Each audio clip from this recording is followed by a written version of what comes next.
Ya que. Espérate.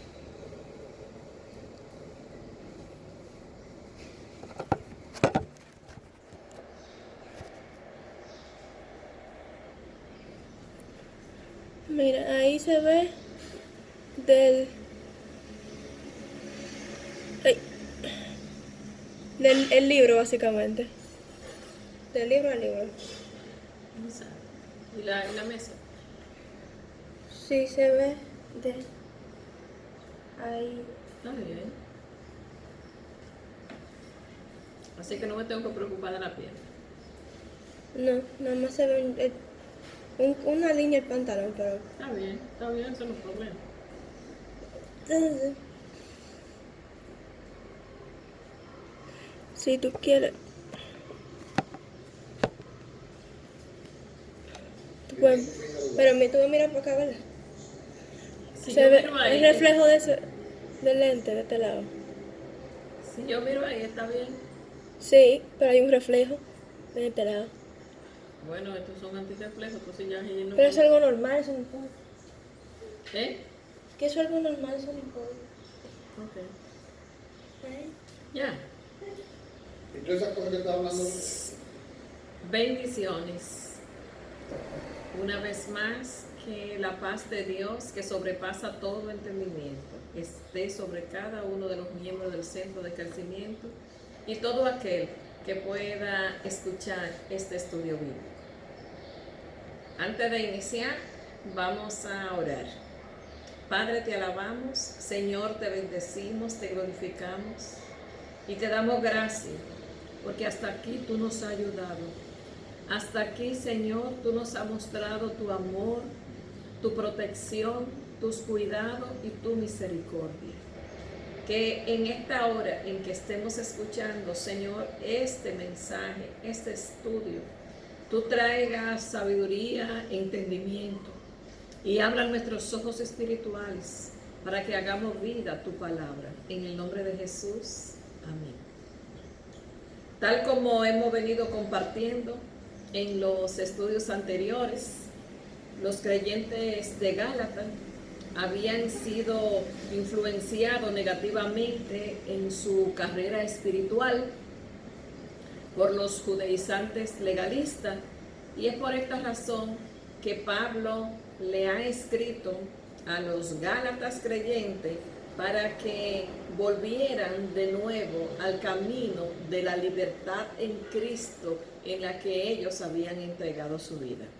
Estamos hoy en el capítulo 5 de Gálatas y estaremos desde el versículo 1 estudiando hasta el versículo 25.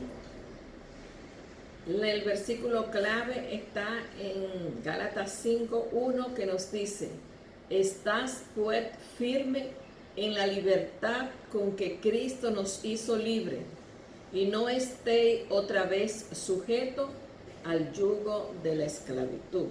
Nuestra lección de hoy: libres en Cristo. Pablo, si nos damos cuenta, en el primer versículo que nos dice: estás pues firme en la libertad con que Cristo nos hizo libre, y no estéis otra vez sujetos al yugo de esclavitud. He aquí, yo Pablo os digo, que si os circuncidáis, de nada os aprovechará Cristo. Y otra vez te testifico a todo hombre que se circuncida, que está obligado a guardar toda la ley. De Cristo os desligasteis, lo que por la ley os justificáis, de la gracia habéis caído. Pablo está llamando de nuevo a los creyentes gálatas y a nosotros hoy en día para que, en vez de someternos de nuevo a la esclavitud y en el caso de ello a recibir la circuncisión, lo que equivale a renunciar a toda la obra salvadora de Cristo, ya que el que se circuncida, como dice Pablo, se obliga con ese rito a la observancia de toda la ley, y es entonces que al intentar justificarse mediante el régimen de la ley, cae automáticamente del régimen de la gracia ya que se desliga de Cristo. Dicho de otra manera, está dejando sin fuerza, se está desligando de su unión con Cristo, porque todo aquel que intenta justificarse con la ley está tratando de salvarse por su propio esfuerzo. Y dice la palabra, no te apoye en tu propia prudencia. La ley realmente lo que hacía era que buscaba que las personas entendieran que necesitaban un Salvador. La ley no salva. Por eso Jesucristo vino y cumplió toda la ley para que nosotros seamos salvos por gracia, porque nadie pudo cumplir completamente la ley. Así es que cuando nosotros venimos a Cristo, nosotros estamos unidos con Cristo porque nos ha dejado el Espíritu Santo de Dios que vive, que mora en nuestros corazones. Y dice la palabra, y ya no vivo yo, es Cristo quien vive en mí. Así es que dice el versículo 13, porque vosotros, hermanos, a libertad fuisteis llamados, solamente que no uséis la libertad como ocasión para la carne, sino servíos por amor los unos a los otros.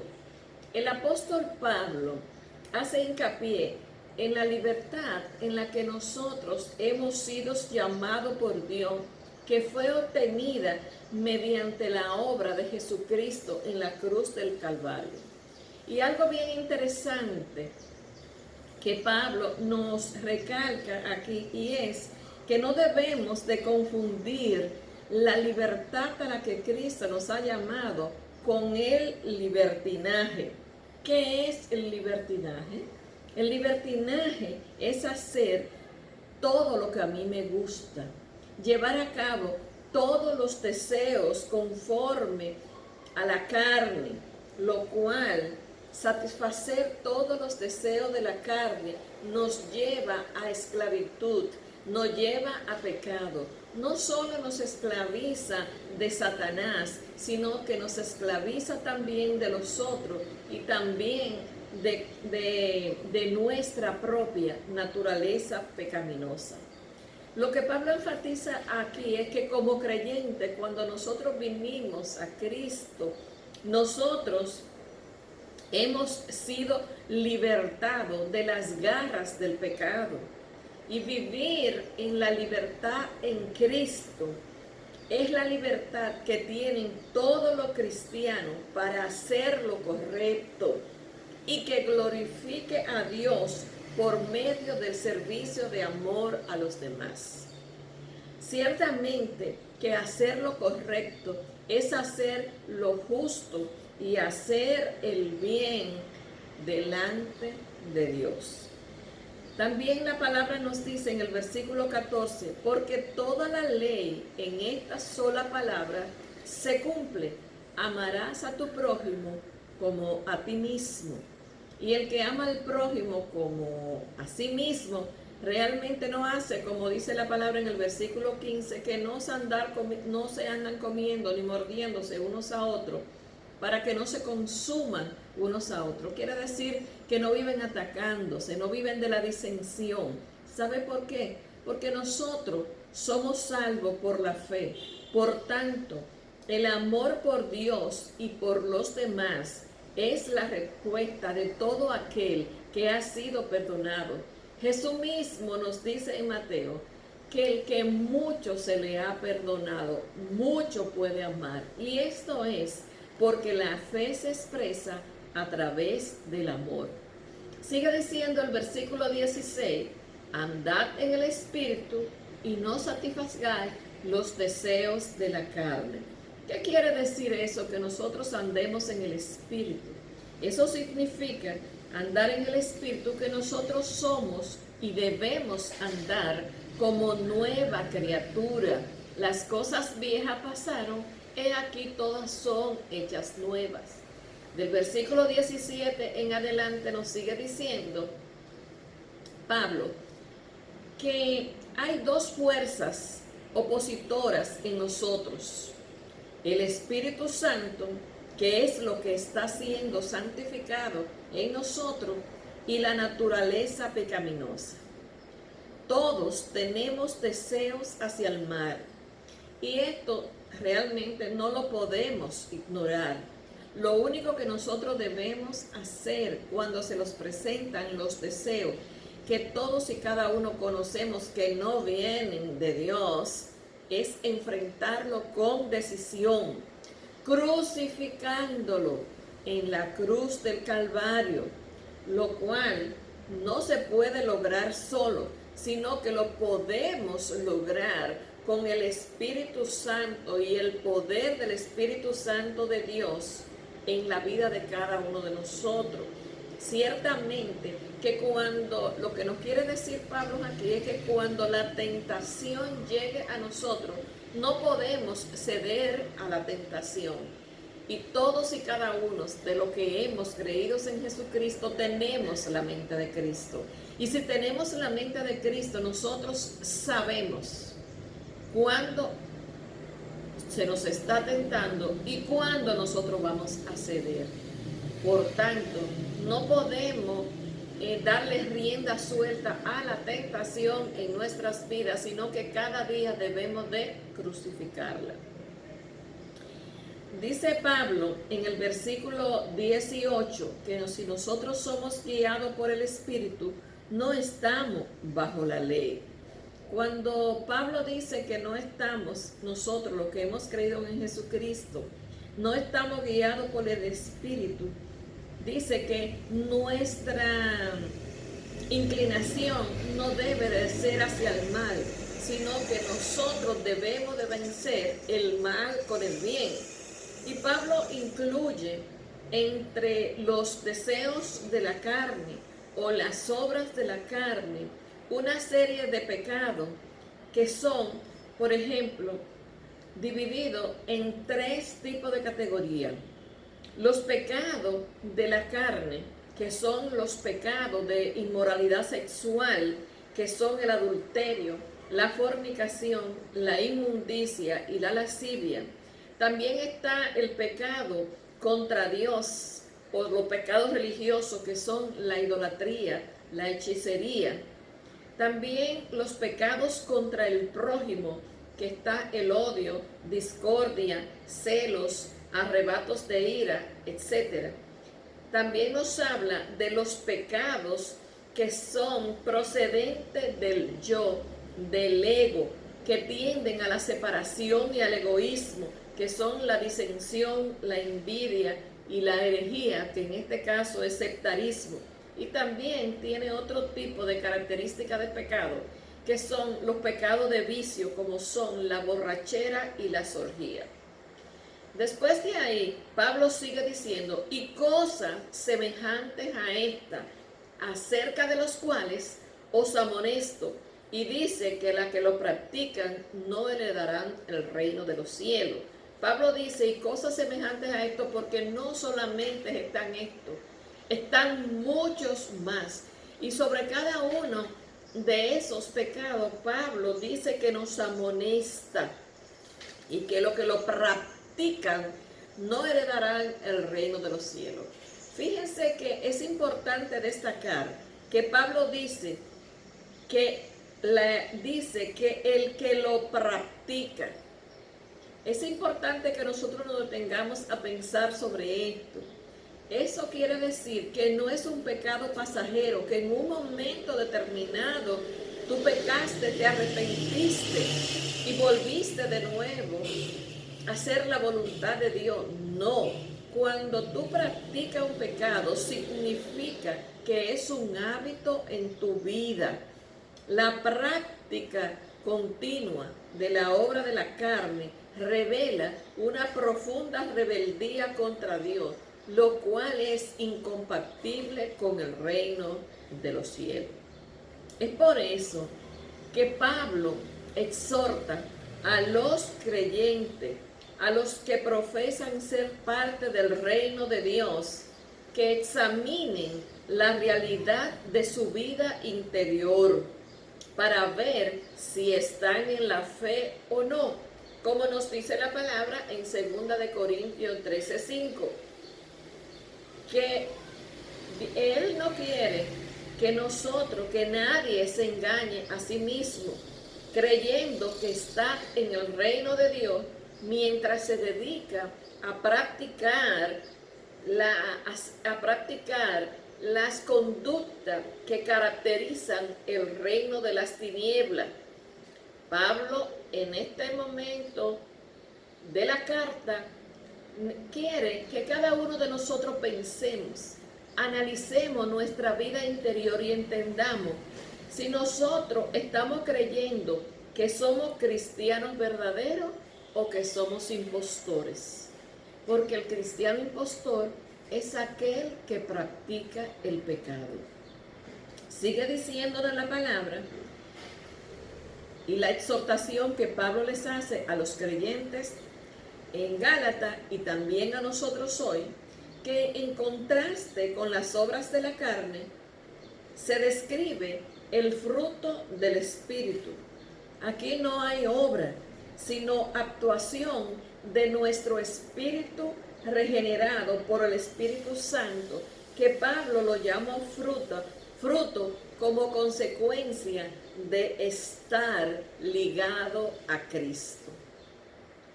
Si nos damos cuenta, mientras las obras de la carne son muchas, porque son el efecto de nuestro extravío por la multitud de caminos por lo que andamos desligados de Dios, estas son obras desintegradoras, y como son desintegradoras, nos desligan cada vez más de Cristo. En tanto, si nos damos cuenta, el fruto del Espíritu es uno solo y se identifica como si fuera un racimo de uva. Es un solo racimo, pero tiene mucha uva. El fruto del Espíritu Santo es uno, pero tiene muchas características. ¿Y cómo se da el fruto del Espíritu en la vida del creyente? Bueno, es la obra espontánea del Espíritu Santo de Dios en nosotros, que produce estos rasgos del carácter que se encuentran en la naturaleza de Cristo. Es el producto de lo que el Espíritu Santo de Dios produce en la vida del creyente. No es por el esfuerzo humano, sino es por el poder y la manifestación y la obra del Espíritu Santo en la vida del que ha confiado su vida a Cristo. Si nos damos cuenta, también el fruto del Espíritu contiene 3 grupos de virtudes. El primer grupo evoca una especial aptitud o relación con Dios. El primer grupo nos muestra nuestra aptitud hacia Dios. Este grupo de virtudes nos capacitan para tener una íntima relación con Dios, que son el amor, el gozo y la paz con Dios. El segundo grupo nos muestra la aptitud hacia el prójimo, que como son la paciencia. Una virtud que pocos nos ejercitamos en ella. La paciencia se ejercita con personas y nos ayuda a soportar sin rencor la conducta perversa de otro hacia nosotros. Por eso es que también el Señor nos ha regalado como virtud el dominio propio. El otro grupo de virtudes o de aptitudes del creyente hacia el prójimo es la benignidad. Y ser benigno o la benignidad es una amabilidad sincera hacia los demás. Tiene que ver entonces, implica nobleza de carácter. Y en ese grupo nosotros también tenemos la bondad, que tiene que ver con el trato hacia las otras personas. El tercer grupo que Pablo nos señala en este estudio, que le estaba señalando a los creyentes en Gálatas y también señala a nosotros, porque debe de ser parte de lo que las virtudes que adornan nuestras vidas como creyentes. El tercer grupo tiene que ver con nuestra conducta cristiana. Estos son la fe, la mansedumbre, la templanza o dominio propio. Y la mansedumbre, es importante que nosotros recalquemos, no significa debilidad de carácter. La mansedumbre se manifiesta en la disposición de ceder mi propio derecho por amor a los demás. Y la templanza y el dominio propio tienen que ver con el autocontrol de la carne. Dice Pablo que contra todas estas cosas no hay ley. Si la vida de cada uno de nosotros es adornada por el fruto del Espíritu, no hay necesidad de cumplir ninguna ley, porque quien tiene el fruto del Espíritu Santo tiene la verdadera libertad y no necesita ninguna ley cuya función es restringir.